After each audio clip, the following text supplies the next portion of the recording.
Back with another video. तो आज की वीडियो में सीखेंगे कि हम एक्सपेक्टेड रिटर्न कैसे निकाल सकते हैं। तो एक क्वेश्चन दे रखा है हमारे पास। दो स्टॉक है, पहला स्टॉक है भारत फूड स्टॉक और दूसरा स्टॉक है ओरिएंटल चिकन स्टॉक।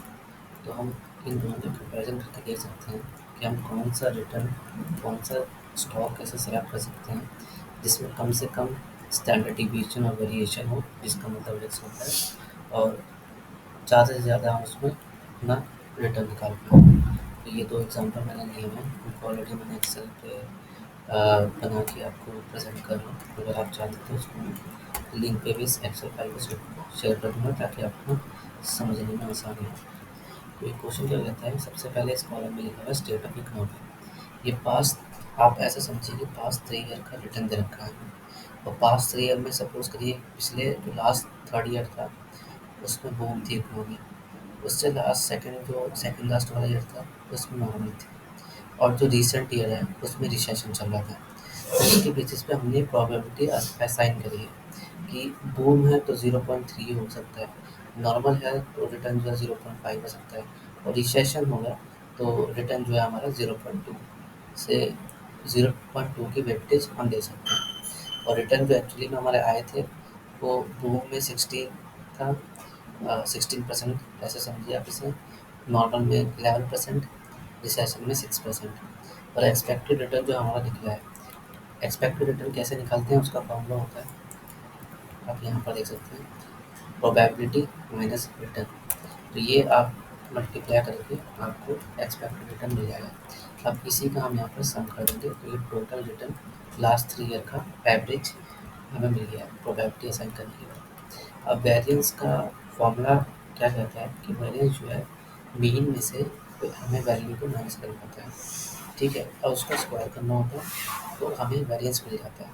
तो सेम हम वही कर रहे हैं, हमारी जो वैल्यू हमारा रिटर्न है और जो हमारा एक्सपेक्टेड रिटर्न निकला है इन सबका प्रोबेबिलिटी असाइन करने के बाद उसमें से हम माइनस कर देंगे। ये माइनस कर दिया यहाँ से, ये माइनस कर दिया यहाँ से, माइनस कर दिया यहाँ से। अब क्योंकि वेरिएंस बोलता है कि स्क्वायर करना होता है तो हम इसका स्क्वायर कर देंगे।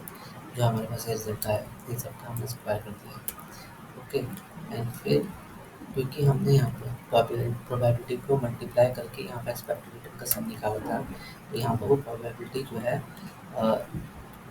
और फिर उसके बाद यहाँ से प्रोबेबिलिटी का यहाँ पर सम करके इसका एवरेज निकला था, इनका सम किया था, तो यहाँ पर ये ऐड हो रखी है। अब इसको हमें दोबारा से हटाने के लिए, दोबारा से प्रोबेबिलिटी का वेटेज देने के लिए, तो यहाँ पर हमें इसको मल्टीप्लाई करना होगा प्रोबेबिलिटी को। ऐसा क्यों कर रहे हैं, क्योंकि जब हम यहाँ से एक्सपेक्टेड रिटर्न को माइनस कर देते हैं या फिर इसका स्क्वायर कर देते हैं तो यहाँ पर प्रोबेबिलिटी जो है डबल बार इसमें ऐड हो चुकी है। तो इसको माइनस करने के लिए हम यहाँ पर प्रोबेबिलिटी को इस दोबारा से मल्टीप्लाई कर रहे हैं। ओके, तो ये रिजल्ट आ जा रहा है 6.075, बूम में नॉर्मल में 0.125 और रिसेशन के बेस में 6.05। इनका हम सम कर देंगे तो ये हमारा आ जाएगा वेरिएंस। और वेरिएंस का हम स्क्वायर कर देते हैं तो हमें मिल जाता है स्टैंडर्ड डेविएशन। तो भाई हमने स्क्वायर रूट करा इसका, तो हमें मिल गया 3.5 का स्टैंडर्ड डेविएशन। इसका मतलब जो इसके अंदर वोलेटिलिटी है, जो रिस्क है, वो 3.5 है। और नेक्स्ट देखते हैं, नेक्स्ट ओरिएंटल शिपिंग स्टॉक है, कंपनी का नाम है ओरिएंटल शिपिंग। इसके स्टॉक के बारे में देखते हैं। सेम वही three scenario, boom, normal, recession, probability रखे हैं 0.3, 0.5, 0.2 की, रिटर्न दे रखे हैं लास्ट 3 ईयर के। एक्सपेक्टेड रिटर्न हमें पता ही है कैसे निकालते हैं, मल्टीप्लाई करके आ जाएगा। और इसमें से रिटर्न में से एक्सपेक्टेड रिटर्न माइनस करेंगे तो हमें जो है वेरिएंस की तरफ हम बढ़ते रहेंगे। वेरिएंस के लिए स्क्वायर करना होता है, स्क्वायर कर देंगे सबका।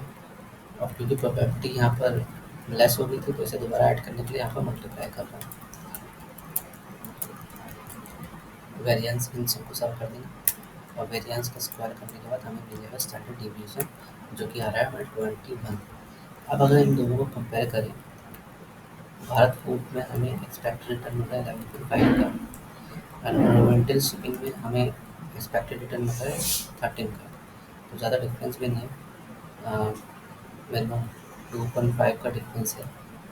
ओके, एंड अगर स्टैंडर्ड डिविएशन रिस्क की बात करें तो यहाँ पर भारत को स्टॉक में ऑलमोस्ट देखा जाए तो रिटर्न दोनों के सेम ही है। स्टैंडर्ड डिवीजन रिस्क किसमें ज़्यादा है अगर आप देखें तो स्टैंडर्ड डिवीजन जो है भारत फूड स्टॉक में 3.5 का है और ओरिएंटल शिपिंग 21 का है। तो स्टैंडर्ड डिवीजन रिस्क जो है भारत फूड में कम है। तो आइडियली एक रैशनल इन्वेस्टर क्या सोचेगा कि उसे भारत फूड में ही पैसा लगाना चाहिए क्योंकि वहाँ पर वॉलेटिलिटी रिस्क बहुत कम है और एक्सपेक्टेड रिटर्न भी उसे ठीक ठाक ही मिल रहा है। तो इस तरीके से हम देख सकते थे कि हम किस तरीके से एक्सपेक्टेड रिटर्न निकाल सकते हैं और रिस्क कैलकुलेट कर सकते हैं, मेजर कर सकते हैं। ये कुछ नोट्स हैं जो मैंने आपको यहाँ पर एक्सेल फाइल पे पेस्ट कर रखा है, आप इन्हें भी पढ़ सकते हैं समझने के लिए। बाकी it is important to know how much risk associated and how much return you will get in future if you are investing in any particular stock. So ये आज का वीडियो था। Thank you.